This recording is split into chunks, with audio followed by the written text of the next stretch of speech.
आणि प्रतापगडचा रणसंग्राम पोवाडा सादर करण्याचा प्रयत्न करतो। धन्य ती जिजाई माऊली जिच्या हाती पाळण्याची दोरी ती देशाचा उद्धार करी। या माऊलीनं शुभाला घडवलं वाढवलं ज्ञानाचं ज्ञानामृत माऊलीनं पाजलं म्हणून शतकर्ता शिवाजी राजे जन्माला आले आणि या माझ्या राजानं स्वराज्याची स्थापना केली। एक एक गड हस्तगत करायला सुरुवात केली, मुलूक आपलासा करायला सुरुवात केली। एक गड काबीज केला की बातमी जायची आदिलशहापर्यंत। शिवाजीनं तो गड घेतला। आदिलशहानं म्हणावं या लहान मुलाच्या खेळण्याकडे मोठ्या माणसानं काय बघावं, दुर्लक्ष करावं। तोवर शिवाजी राजाने दुसरा गड घेतला। पुन्हा बातमी आली शिवाजीनं तोही गड घेतला। आदिलशहानं म्हणावं लहान मुलाच्या खेळण्याकडे मोठ्या माणसानं काय बघावं, दुर्लक्ष करावं। खान साहेब दुर्लक्ष करत चाललेत खरं आणि त्यातल्या एकाने सांगितलं साहेब तुम्ही दुर्लक्ष करत चाललाय खरं पण हे डोंगरातलं दिसणारं लहानसं उंदराचं पिटुकलं यदा कदाचित विजापूरवर ही स्वारी करायला मागे पुढे बघणार नाही, याचा वेळीच बंदोबस्त केला पाहिजे। आणि मग त्यावेळेला दरबार भरवला, पैजेचा विडा उचलला आणि मग भेट झाली। कशी झाली हे पोवाडा आपल्या समोर सादर करण्याचा प्रयत्न करतोय। धन्य धन्य शिवाजीश्वर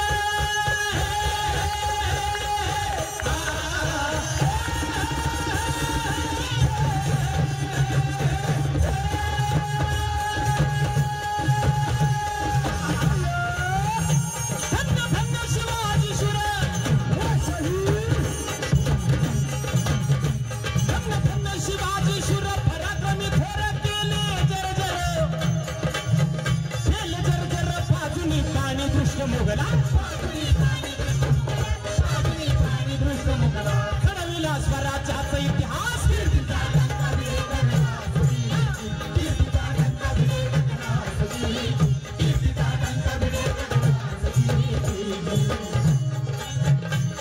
जिच्या हाती पाळण्याची दोरी ती देशाचा उद्धार करी या छत्रपती शिवाजी राजे घडवलं जिजाऊ मासाहेबांनी। ज्ञानाचं ज्ञानामृत पाजलं आणि म्हणून माझ्या राजाला स्वराज्याची स्थापना केली। मग मावळा जमा केला। तो माझा मावळा कसा होता, कसा कसा कसा सह्याद्रीचे पुत्र मावळे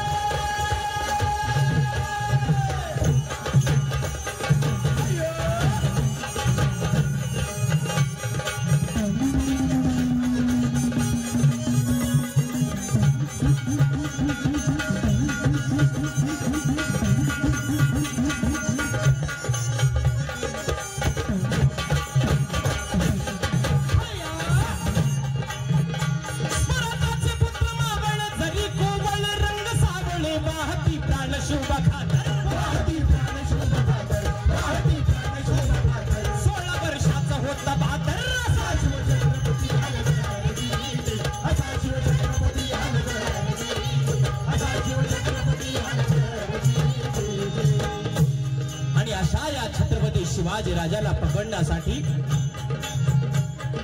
दरबारात पैजेचा विडा ठेवण्यात आला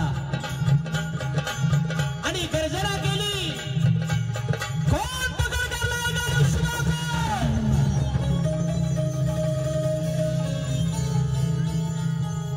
जिंदा या मुर्दा। शांत झालेला दरबार, एकही दरबारकरी मंडळीची मानवर नव्हती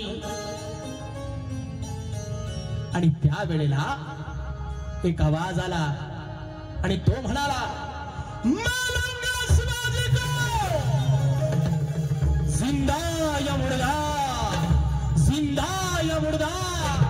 कोण होता तो होता सरदार अफजल खान। काय ताकद त्या अफजल खानाची। एक कवी म्हणतोय अफजल खान जातीचा मुसलमान मगर मुस्स आणि एक काय दीड शेळी रोज खाऊन करी फसत। एवढ्या धिप्पाड ताकदीचा तो अफजल खान आणि तो अफजल खान पैजेचा विडा उचलला आणि छत्रपती शिवाजी राजांना पकडण्यासाठी निघाला। मजल करत निघालेला खान पैजेचा विडा तर उचललेला आहे. गर्जनाही केली, शिवाजी को मैं पकड कर लाऊंगा. त्यावेळेस अफजल खान लगेच निघाला नाही. दरबारातून निघाल्यानंतर घरी गेला, काजीला बोलावून घेतलं. काजीला सांगितलं, काजी मी शिवाजीला धरण्यासाठी जातोय, माझी निघण्याची वेळ सांगा. त्यावेळेला काजीनं दाढीवरून हात फिरवला, दफ्तर समोर घेतलं, एक एक पान चाळायला सुरुवात केली. सुरुवातीपासून शेवटपर्यंत पान चाळलं, दफ्तर बाजूला ठेवलं आणि अफजल खानाला सांगितलं, बेटा अफजल, तुझ्या नशिबाचा पत्ता माझ्या काही या पंचांगात लागायला तयार नाही. अपशकुनाचा पहिला फटका या ठिकाणी बसलेला आहे. त्यानंतर त्या अफजल खानाची आवडती बायको घरातून आली. दादा आवडती म्हणल्यावर नावडती आली. या अफजल खानाला लग्नाच्या 64 बायका होत्या. त्यापैकी 7वी होती, पतिव्रता होती. ती सांगते की प्राणनाथ धनी, तुम्ही शिवाजीला धरायला जाऊ नका. एवढ्या धिप्पाड ताकदीचा अफजल खान, त्याच्या ताकदीचा एका काजीनं बायकोचा अपमान करावं त्याला सहन झालं नाही. त्यानं एका हातानं बायकोचं मुंडकं धरलं, दुसऱ्या हातानं काजीचं मुंडकं धरलं दाबलं. आपण कधी मेलो दोघाला कळलंच नाही. पुढे कामगिरीवर जात असताना मागे काही राहिलं नको म्हणून उरलेल्या 63 बायका त्याने विहिरीत बुडवून मारल्या. आजही ती विजापूरवर आपल्याला खून बघायला मिळते. त्या विहिरीचं नाव आहे खून बावडी. अफजल खान निघाला, मनाचा हत्ती कोसळला. एक एक एक एक अपशकुन खानाला होत होता. आणि त्यावेळेला अखेर मजल दरमजल करत निघालेला तो खान तुळजापुरात आला. आणि तुळजापुरात आल्यावर त्या भवानी मातेचा संभ कानावर आला.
मूर्ती फोडल्या.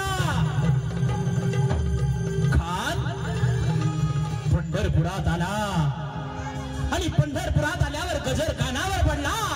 बोला पुंडलिक वरदेव हरी विठ्ठल श्री ज्ञानदेव पंढरनाथ महाराज की जय. खानाला तुळजापूर सोडलं, पंढरपूर सोडलं. वाटे फेटे त्याला चरडी चिरडी चालला होता. आया बहिणीची अब्रू लुटल्या जात होती. हो रस्त्यात काही कापल्या जात होत्या. हे सगळं कशासाठी? शिवाजी रणमैदानात यासाठी सापडला तर जिवंत. अगर त्याचा मेलेला मुर्दा दरबारात हजर करण्यासाठी हे विचार चक्र चाललं होतं त्या अफजल खानाचं. पण माझा राजा काय कच्च्या गुरुचा चला नव्हता.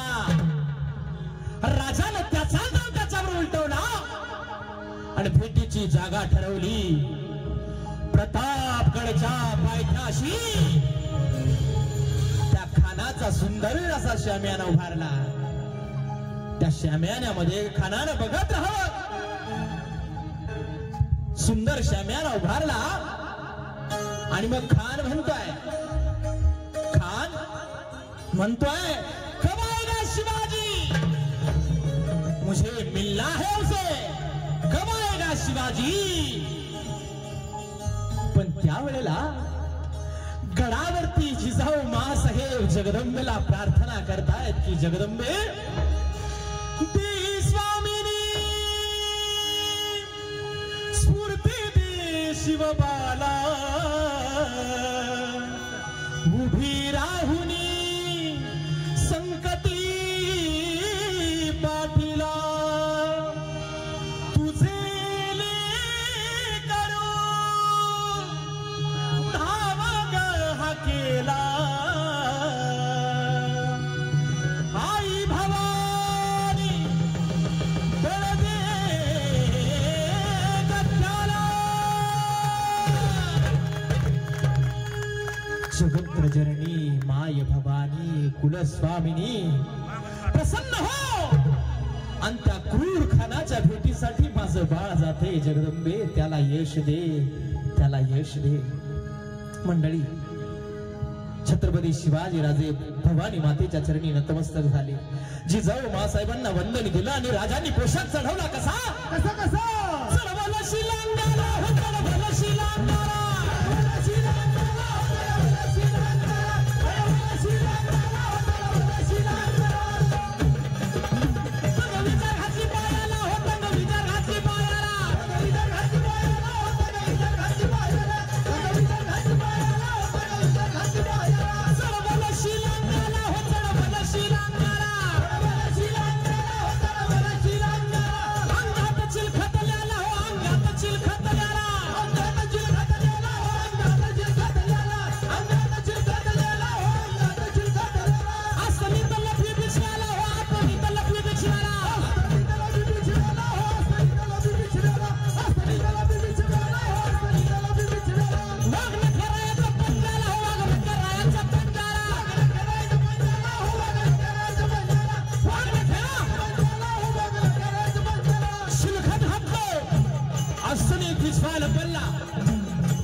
आणि मग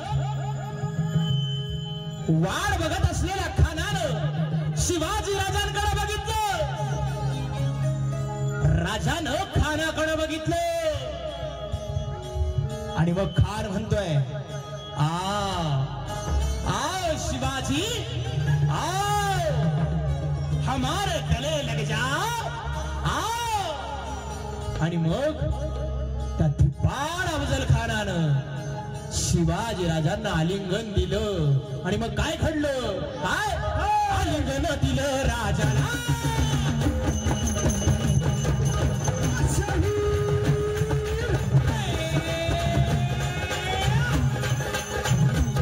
आलिंगन दिलं राजाला कप्तान तापी मानाला कट्टारीचा वार त्यानं केला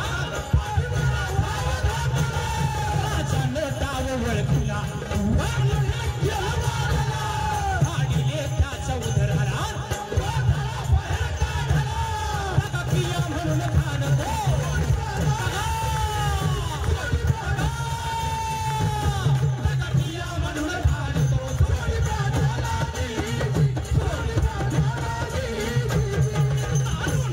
समयाला सय्यद त्याचं वक्ताला शुभावरती वार करण्याला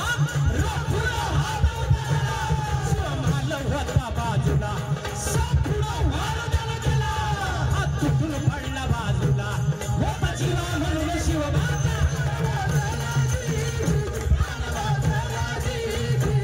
होता जीवा म्हणून शिवबाचा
या पोवाड्यासाठी तुम्ही उभा राहून टाळ्या वाजवल्यात आणि मग ओळ आठवली, रसिका तुझ्याच साठी मी गाईले पोवाडे, अखंड गीत गाऊने जरी झाला माझा अंत, अखंड गीत गाऊने झाला जरी माझा अंत, आणि पुन्हा जन्मोनी गात मरावे महाराष्ट्र गीत, माझा शोभाचे गीत. ही कृपा आहे. मला काल एका ठिकाणी अमरावतीला प्रोग्राम झाल्याच्या नंतर एका ताईने विचारलं, शाहीर एवढी ताकद तुमच्यात राहते कशी शेवटपर्यंत? मी म्हटलं, ताई काहीच नाही, ह्या रसिक मायबापांच्या जे डोळे आहेत ना, त्या डोळ्यातून जे आशीर्वाद मिळतात ना, त्या आशीर्वादाची ही ताकद आहे.